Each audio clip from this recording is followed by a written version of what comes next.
Mofonaina isan'andro, atolotry ny Mpitandrina RAKOTONAVALONA Maholy.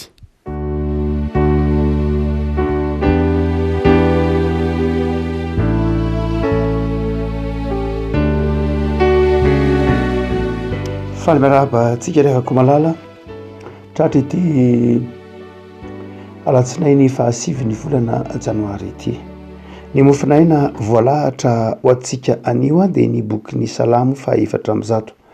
Salamo fa 400 andiny fa 420 ka hatramin'ny andiny fa 5:30. Salamo fa 400 andiny 420 ka hatramin'ny andiny fa 5:30 vakitsika aminaran'i Jesosy.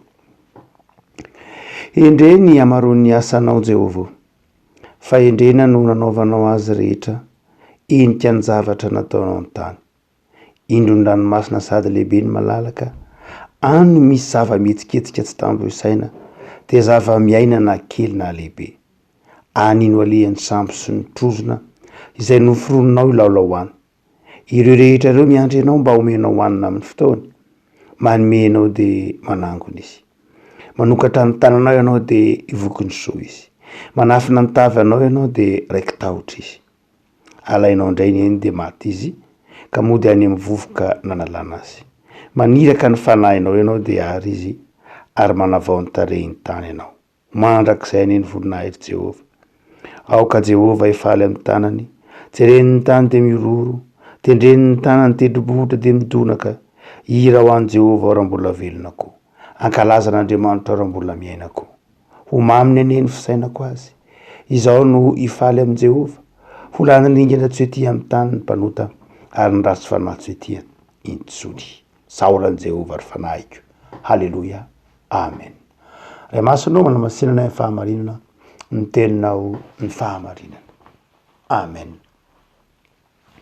Isan'ny manamarika riavako malala ny fivavahana aty amin'ny tany manitra, natosika hoe aty Afrika, subsaharienne indrindra, Madagasikara ao anatin'izany, Côte d'Ivoire ao anatin'izany, apany dia totsika hoe hatraty Togo, hatraty Burundi, tsy maninana dia somary afovoany ary izy, sy ny sisa rehetra, sy any amin'ireo tany maro, ataontsika hoe faritra Amerika Latina, eto Madagasikara raha dia tena manamarika izany mihitsy ny fipoitran'ireo karazam-pivavahana kristianina maro samihafa. Ary io dia eto ato anatin'ny 10 na 20 taona farany. Miroborobo pelona zany miabetsaka ireo karazam-pivavahana mipoitra etsy sy eroa. Samy manana ny fironana izy ireo. Ny ankamaroany mirona kokoa any amin'ny fomba fijery protestanta. Misy ihany hoe mirona kokoa ny fomba fijery katolika na fomba fijery judaisme, fa saingy ny ankabeazany dia mirona kokoa any amin'ny fomba fijery protestanta. Izany hoe manakaiky ny vavahana protestanta. Ny antony dia tsy hoe ny vavahana protestanta loatra ny malemy, tsy any ny olana, fa tena antony radiolojika sy antony psikolojika ary antony sosiolojika. Malalaka ny protestanta, tsy afaka miteny ny olona manao hoe za mopera androany, fa afaka miteny ny olona hoe za pastera androany. Satria misy miaino eto 350 dia afaka miteny hoe za pastera, fa tsy afaka miteny hoe za mopera ao anatin'ny fotoana foiny olona. Fanazavana tsotra andriavako. Tsy zay loatra nefa ny olonantsika fa ilay foto-kevitra mihitsy sanatria tsy natao hanaratsiana an'izy na hanenjehana an'izy, tsy zay loatra, tsy zay ny zava-dehibe. Zava-dehibe dia ny finoan'ny olona ny Jesosy.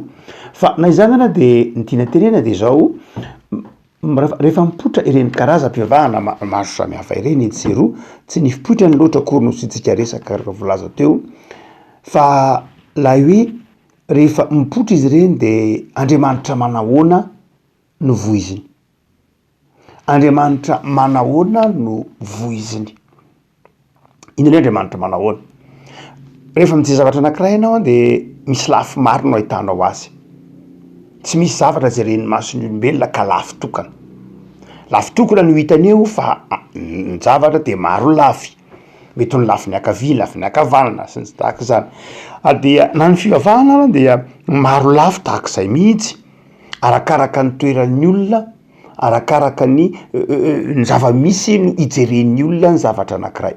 Ary na dia ny fivavahana dia ny finoana aza momba an'Andriamanitra satria mety ho maro lafo taka zany mihitsy. Ary dia saika tsy mitovy zany no hijeren'ny olona lay toetra an'Andriamanitra voiziny reny fivavahana ireny. Zany hoe Andriamanitra ekentsika fa mivoy an'Andriamanitra rain' Jesosy Kristy tompo, tsy maninona akory zany araka ny tenin'ny tompo anareo zay tsy malohitra anareo de momba anareo. No zany dia betsaka ny mitory ny filazantsara mitory an'Andriamanitra rain' Jesosy. Fa lay toetra an'Andriamanitra manahoana? Lay Andriamanitra manahoana? Mitory an'Andriamanitra mitory an' Jesosy, fa Andriamanitra manao ahoana? Jesosy manao ahoana? Zay no asehon'lay napetrehitra riavako malala. Raha toa ka jerena ireo fivavahana zay miporitra ao anatin'ny 20 taona anaty 20 taona taty ataontsika hoe teto Madagasikara fotsiny ihany dia ny ankabeazany de saingy miatrika ataontsika hoe ireo manao ambety teny ny fahasairanana ny fahantrana. Ary tsy lay fahantrana arak'izay mety hoeritreretintsika azy koa nefa fa ilay fahantrana zay fivavahana zay miatrika zany fahantrana zany, miatrika azy amin'ny fomba ahoana nefa miatrika an'ilay hoe Andriamanitra de mahay fahagagana, Andriamanitra de mahay ny zavatra tsy takatry ny olombelona.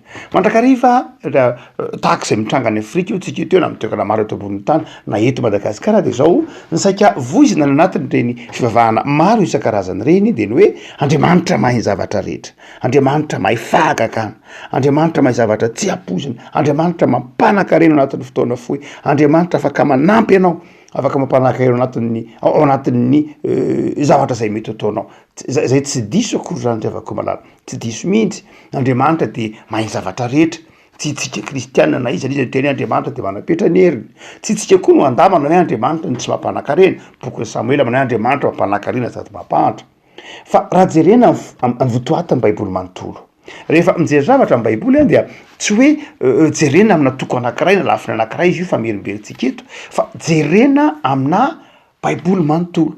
Tsy afaka manokatra na manangana na mampianatra fotom-pinoana amina toko anankiray na toko roa na boky anankiray ao amin'ny Baiboly sika. Ekena fa Andriamanitra mahay zavatra rehetra. Fa raha mahay zavatra rehetra Andriamanitra, mahay zavatra rehetra ho aniza moa izy. Ary roviana Andriamanitra manao zavatra rehetra. Ho fahagagana. Manao fahagagana Andriamanitra, zay hitantsika ao amin'ny Baiboly. Fa amin'ny fotoana inona nanaovany zany fahagagana zany? Amin'ny fotoana izay izy Andriamanitra ihany manapa-kevitra an'izany. Fa tsy za na ianao, zay ny voalohany indrindra ao anatin'ny soratra masina io. Raha manao fahagagana Andriamanitra, tsy izany mametritra ny fotoana sy ny toerana nanaovan'Andriamanitra fahagagana. Marina fa Andriamanitra mahay zavatra rehetra. Tsy etintsika hevitra io. Fa izao mahay zavatra rehetra Andriamanitra, fa tsy zany manerana, tsy zany mametritra ny fotoana nanaovan'Andriamanitra ny fahagagana, tsy za mihitsy. Ary faharoa, raha manao fahagagana Andriamanitra, manao fahagagana tsy hoe amin'ny safidin'Andriamanitra ihany, fa manoloana ny olona manahoana koa nanaovany an'izany. Iza koa nanaovan'Andriamanitra ny fahagagana? Inona ny takian'Andriamanitra mba hanaova ny fahagagana raha izay na azo ilazana azy? Fa tsy hoe ventesina na iraina ny fahagagana de tonga ho azy zany. Raha mamaky ny Baiboly manontolo lavako malala dia afaka hazava tsara. Fa ny Baiboly dia tsy hoe boky anankiray akory na toko anankiray, fa milaza ny momba an'Andriamanitra sy ny fifandraisan'Andriamanitra amin'ny olona manontolo. Noho zany de zao tsy maintsy tsaraina amin'ny Baiboly manontolo ny fampianaratsika.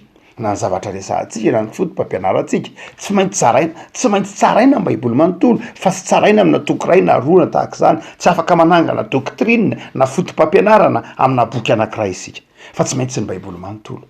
Noho zany de zao raha ohatra ka mihay no na mandre ireny fivavahana mipotra atsiaroa ireny isika, izay tsy avy tsara isika, tsy zotsika mihitsy ny tsara, tsy avelan'ny tompo anao zany isika, fa mieritreritra kosa isika lavako malala am'izay zay maha isika atsika, zay maha-pino anao, zay maha-kristianina anao. Andriamanitra manahoana moa no ambaran'io Baiboly io? Raha toa ka tena jerena amin'ny Baiboly manontolo, mba tsy hahatonga anao ho voarobo na ho voataona ao anatina lafin-javatra zay mety tsy maro toerana alatsoratra masina. Voalohany de zao amin'ity Salamo 4:1 zay to ampelantanantsika ity afaka malala de zao zay voiziny ity Salamo ity de zao ny fahalebiazan'Andriamanitra. Ary raha toa ka mamaky ny baiboly manontolo anao de ny votoatiny baiboly manontolo de izao ny fahalehibiazan'Andriamanitra, ny famindram-pon'Andriamanitra, ny fahamasinan'Andriamanitra, ny fahatsaran'Andriamanitra.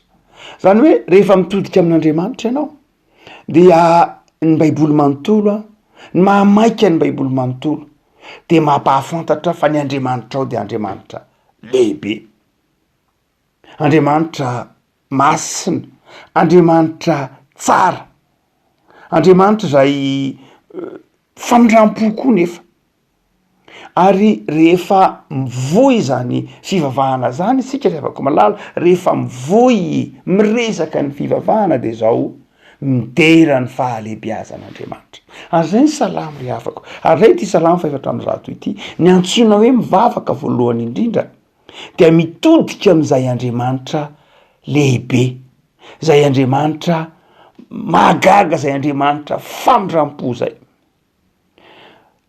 Efa any amin'ny laharana fahatelo raha zay ny azo ilazana azy amin'ny ataontsika hoe raha misy hierarchie, raha misy zavatra andrasan'Andriamanitra amitsika de mety any amin'ny laharana fahatelo raha kely indrindra, raha lasa lavitra indrindra vo mitodika any amin'ilay Andriamanitra mpangataka isika, Andriamanitra mpanome isika. Saingy izao ny zavatra mitranga, vokatry ny fahantrana, vokatry ny zavatra mitranga zay hitantsika de zao ny mahamaika atsika voalohany indrindra de ilay Andriamanitra mpanome. Eny tokoa mpanome Andriamanitra, eny tokoa mpanolotra Andriamanitra, fa zay tokoa ve Andriamanitra ao anatin'io baiboly io. Raha mamaky an'io baiboly io manomboka any amin'ny Genesis ianao de zay tokoa ve Andriamanitra, hoe Andriamanitra mpanome. Ny valiny de izao efa nanome Andriamanitra. Zany hoe ilay Andriamanitra ao tsy Andriamanitra voangatahanao, tsy zay mihitsy amin'ny baiboly, tsy voangataka ianao, fa ny Andriamanitra ao lehibe efa nanome izy. Mbola vo any ampiando hoan'ny baiboly de efa vitan'Andriamanitra ny tansy zay rehetra ho aniny, efa nomeny daholo zany ny zavatra rehetra. Raha mitodika amin'io Andriamanitra io zany ianao de izao tsy hoe olona voangataka, tsy zay loatra mamaky an'Andriamanitra, fa olona mino fa efa nandray. Zany hoe Andriamanitra teny efa nanome. Zay mahatonga ny Jaona ankeny manao hoe toy izao ny tiavan'Andriamanitra izao toy izao nomeny efa lasa, efa passé, efa vita, fa tsy hoe homeny.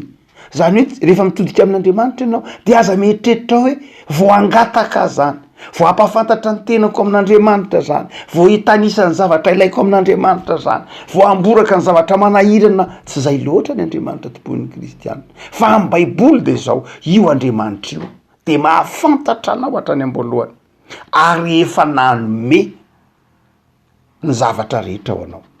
Ka inona zany no andrasanao amin'Andriamanitra? Raha mivavaka ianao de izao ny mahamaika anao tsy zay andrasanao amin'Andriamanitra, fa zay andrasan'Andriamanitra aminao. Saingy teren'ny fahantrana isika, teren'ny fahasahiranana isika de izao manjary adinitsika lay fahalehibiazan'Andriamanitra, adinitsika lay Andriamanitra efa nanome. Fa ny tsarotsika de zao tsy mbola nandray na inona ihany sika, tsy mbola afa-po ihany sika, hany ka tsy mety mifaly isika, hany ka tsy mahay mankalaza an'Andriamanitra isika, hany ka tsy mahay misaotra isika, hany ka tsy mahay mankasitraka isika, satria mahatsiary mandrakariva fa mbola tsy nanome Andriamanitra. Ny fieverantsika n'Andriamanitra dia mbola tsy nanome na inona amitsika, tsy manao na inona amitsika. Ny fieverantsika n'Andriamanitra rehefa mivavaka isika de toy ny tsy nanao na inona Andriamanitra, fa miandry ny vavaka ataotsika, miandry zay mety ho fihetsikatsika, miandry zay mety ho zavatra ataotsika vo anao zavatra Andriamanitra. Izay tsy zay mihitsy nefa foto-kevitry ny baiboly manontolo, tsy zay mihitsy. Ny Andriamanitra ao tianao meloha ny fitiavanao azy, ny Andriamanitra ao niasa ho anao, na de tsy niasa ho azy ianao, foana ny fahasoavana, tsy fahasoavana itsony ny fahasoavana. Raha toka lasa lohan'ny fanolora, lasa lohan'ny asanao ny asana, lasa lohan'ny asan'Andriamanitra ny asanao, fa ny asan'Andriamanitra tonga lohan'ny asanao. Raha mifanao fotoana ianao sy Andriamanitra de Andriamanitra ny tonga lohanao, fa tsy tary. Tsy fahasoavana itsony ny fahasoavana raha ianao ny tonga lohan'Andriamanitra, fa mahafasoavana ny fahasoavana de zao Andriamanitra ny tonga aloha tamin'ny fotoana ny fanaovana reo mianaka arehefa niandry anao izy. Zany toetrany zany afaka malala zay aseho ny toy ny salamo itony. Jereo tsara ny salamo 400 fa tsy maneho mihitsy fangatahan'i Davida fa fametrahana ny fahalebiazan'Andriamanitra. Afaka malala raha mivavaky ianao de zao zay ny antsoina hoe finoana. Ny antsoina hoe finoana tsy hoe mino afanome Andriamanitra satria mivavaka tsy zay. Fa ny antsoina hoe finoana de zao za mino fefa omena efa noraisiko ny zavatra nataon'Andriamanitra ho ahy. Ny finoana de fantanterahany zavatra zay efa irinao, zavatra efa iainanao zany, tsy ho avy zany ny finoana fa ankehitriny. Zany afaka malala manova ny fomba fijerinao ny fivavahana. Ary io no mahatonga antsika voaroba ao anatina fivavahana mpitady fahagagana atsiaro. Satria mieritreritra mandrakariva za nge mbola tsy nahazo e. Kanefa izao ny akon'izay am'ireny karazam-pivavahana ireny de zao rehefa mahazo izy de adino ny Andriamanitra. Ary ndraindray ara rehefa mahazo izy de lasa roboka ao anatin'ny firehareana sy ny fizahozahoana sy ny fampiterana sy ny fisehosehoana isan-karazany sanatria tsy mitsara na iza isika averin'Andriamanitra fa mametraka ny atao hoe fivavahana izay nitezana atsika sy nitezana ny Baiboly atsika. Ny Andriamanitrao Andriamanitra mpanome fa ny Andriamanitra efa nanome fa tsy mbola voanome akory fa efa nanolotra ny Andriamanitra na ny zanany malala ny asa. Io tenen'ny Paoly amin'ny Romanina 9 manao hoe inona ny mbola mampanahanao, inona ny mbola mampitebiteby anao fa ny zanak'Andriamanitra efa nomeny anao, tsy omeny anao miaraka amin'ny mamaim-ponao koa fa ny zavatra rehetra. Afaka malala rehefa mitodika amin'Andriamanitra ianao dia aza mitodika amin'ilay Andriamanitra mpanao fahagagana ihany. Tsy maninona afaka mino an'izay ianao mazava ho azy. Ny Andriamanitra tsika ny teny manao hoe moa misy zavatra tsy haiko va ho Jehova mazava ny soa ny andinitsoatra masina. Ny zavatra rehetra hain'Andriamanitra Jesosy ny teny an'izany.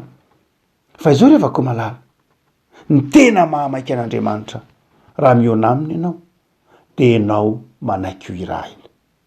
Ny Andriamanitra toninao de zao alohan'ilay eritreretanao hoe za tonga eto angataka amin'Andriamanitra satria mpanome izy.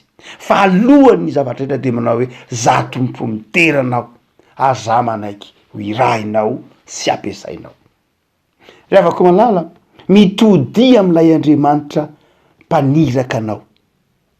Jereo tsara ny afatra Jesosy farany tety ambonin'ny tany mandehanany amin'izao tontolo zao ianareo ka mitoriny filazantsara amin'ny olombelona rehetra.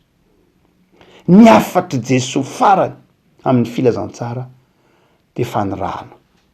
No zany rehefa koa malala ny tian'Andriamanitra ho tsaronao, ny tiany Jesosy ho tsaronao de zao ny Andriamanitra lehibe, ny Andriamanitra famindrampo ary Andriamanitra makaniraka anao. Andriamanitra mampiasa anao, zay ny tian'Andriamanitra. Olona ho ampiasain'Andriamanitra zany ny tian'Andriamanitra ho miona aminy. Raha niona taminy Mosesy, namaiky ny Mosesy voalohany indrindra tsy ny fiainany manokana. Raha niona taminy Davida, raha niona taminy Abrahama, tsy zany namaiky an'ireo olona rehetrareo. Raha niona taminy, raha nantsoiny Saoly, tsy ny sakafo hoan'ny Saoly, tsy ny akanjo hoan'ny Saoly, tsy ny trano nitoeran'ny Saoly ho tonga Paoly akory, tsy zany namaiky ny kristianina rehetra anatin'ny Baiboly io. Na mivavaka sy ny mpino ao fa ny fanirahan'Andriamanitra. Raha ny rahan'Andriamanitra Gideona, raha ny rahan'Andriamanitra Isaia mpaminany, tsy ny sakafon'ny olana, tsy ny fitafian'ny olana, tsy ny akanjon'ny olana, tsy ny tranony olana, tsy ny fahitalavitra ny olana, tsy zany ny olana. Fa izao Andriamanitra maniraka. Afaka malala izay Andriamanitra maniraka zay tokony ionanao voalohany, ny tokony ho tsapanao amin'ny finoana riavako. Ny Baiboly de zao vakin'ny olona manaiky ho irahin'Andriamanitra, ho ampiasain'Andriamanitra. Vaovao ny taona rehefa koa malala matoky e. Raha mitodika amin'Andriamanitra ianao, aza miazakazaka voalohany indrindra ho an'ny hitondra ny entanao, hitondra ny fahorianao, mezaka za anaiky sy akato hoe za tompo manaiky ampiasainao aho. Za tompo manaiky hirahinao aho. Za tompo manaiky ampanaovinao zay tianao ampanaovinay aho. Fa ny zavatra rehetra hoy ny tompo. Matio mialafatra ty sotoma ty manao hoe fakatsao aloha ifanjakan'Andriamanitra io de anampy ho anao ny zavatra rehetra fa tsy mbola nisy mpanompon'Andriamanitra tao anatin'io baiboly io ka tsy nihina-kanina na tsy nitafy fa vitan'Andriamanitra namelona azy na tamin'ny alalan'ny goika azy, vitan'Andriamanitra namoky azy na tamin'ny alalana mofo 5 isan'andro vitan'Andriamanitra namelona azy fa izao ry havako malala vaovao ny taona mitodika amin'ny Andriamanitra manahoana ianao inona ny tian'Andriamanitra ho tsapanao de zao meteza ho ampiasain'Andriamanitra mitodia amin'ilay Andriamanitra mpampiasa anao mpaniraka anao aloha mitodia amin'ilay Andriamanitra tompo sy mpamonjy anao melon'ilay hoe mitodika amin'ilay Andriamanitra amin'ilay toetran'Andriamanitra mpamelona ekena fa mpamelon'Andriamanitra tsy tiditsika hevitra zany fa reo olona anankiroa rao raha ohatra ka alahatra ho tsara hoe ity misy olona ka ny antodiany mandrakariva de ny angataka amin'Andriamanitra mandrakariva ary ity misy olona ny antodiany mandrakariva de izao ny ametra-panontaniana inona indray Andriamanitra ny tianao ataoko de tsy hitovy reo olona ireo ny anankiray mpangataka lava amin'Andriamanitra tsy hoe diso akory zany ny baiboly misy an'izany fa tsy zay ihany ny antom-pisitsika manjary olona miankindava zatra tolorana ary ndrandray aradia tsy maharitra mora miova raha ohatra ka izay toe-tsainy zay no ikolotsika ny fiainantsika hoe tonga ao am-piangonana de zao nitanisa ny fahantrako nitanisa ny tsy fisinyoka fahoriako zay ihany no antodiako amin'Andriamanitra tsy zanyntsika riavako malala ekena fa fantatr'Andriamanitra ny fahorinao fantatr'Andriamanitra ny zavatsarotra lalovanao fa izao nen'Andriamanitra lomba manahoana fa kio tsara mivavaka anam-pianarin'ny tompo hoe misy ataka enina no mivavaka anam-pianarin'ny tompo nianatra katekomena isika nianatra katesisy tsika nde izao nanaoko filmanda isika de fantatro tsara fa izao niataka telo voalohany tenen'Andriamanitra aloha nen'Andriamanitra rainay izay any an-danitra ho amasinina neny anaranao ho tonga neny fanjakanao azandretrany lay tenenina manao hoe nen'Andriamanitra aloha ny voalohany fa tsy nenao saingy noho ny fahoriana tafahoatra loatra ndraindray de adinitsika na de nidika ny alehantsika ny am-piangonana adinitsika ny misaotra adinitsika ny manome voninahitra an'Andriamanitra tahaka ny ataon'ny Salamo 4:1 etiny hoe ankalaza an'Andriamanitra aho raha mbola miainako ho maminy aneny fisainako azy izahay faly amin'i Jehovah ho mandrakizay aneny voninahitra Jehovah aoka ho faly amin'ny asan'i Jehovah zany ange tsy vavaka re matetika fa mivavaka re matetika de zao ampio zay tompo fa mantra omeo sakafo zay zany rehetrany de tsy hoe maivana akory zany fantatry ny tompo zany fa mahatokeno fa tsy ilainao akory ny tanisa lavany zany vavaky ny jentilisa zany ny jentilisa hoy ny tompo rehefa mangata rehefa mivavaka de lava ny vavakany satria nahoana fitanisana zavatra maro isan-karazany omeo aty de atao voanandray aty de sy ny sisa rehetra de vavaky ny tsy mino zany o Jesosy fa ianao mino fefa nahazo ianao fantatry ny tompo zay tokony ho anao fantatry ny tompo fa iantohany ianao fa izao mba aiza aiza amin'ny toeranao ary Andriamanitra mba aiza aiza amin'ny fanoloran-tenanao Andriamanitra mba aiza aiza amin'ity taona ity aiza aiza ao anatin'ny fandaharam-potoananao Andriamanitra riavako malala mitodia amin'ilay Andriamanitra mpamonjy be fitiavana mahay ny zavatra rehetra kanefa miandry ianao ho iray meteza ho ampiasain'Andriamanitra fa rehefa manaiky ho ampiasain'Andriamanitra ianao de zao manaiky asa ho anao koa io Andriamanitra io ataovy aloha ny sitrapon'Andriamanitra de ho hitanao fa fantatr'Andriamanitra ny tokony ho anao ivavaka sika tompo misaotra anao zay fa Andriamanitra be famindrampo ianao fantatra efa mahay zavatra rehetra ianao fantatra efa mahay fahagagana ianao saingy ho an'izay rehetra mino anao ho an'izay rehetra tianao ho an'izay rehetra manaiky ampiasainao ho an'izay rehetra manaja anao Andriamanitra ho masina de amseho masina ianao tompo misaotra anao zahay fa vanginao de atao am'izay tompo ho ny fanoloran-tenanay ny fikasanay ny mombanao lasa lohan'izay mety heverinay ho mahafinaritra anay aza mamindra fo amin'ilay raha toka maika hampiasa anao zahay fa tsy ho ampiasainao maika haniraka anao zahay fa tsy ho irahinao mainka hampanompo anao zahay fa tsy hanompo anao. Tompo vaovao ny taona, mety eza ampiasa anay amin'ny fitiavana, ataovy miorona amin'ny finoany zahay fa ianao de efa manome izay sahaza ho anay, na tsy voataky ny vavanay akory aza de fantatray tompo fe fanomaninao zany.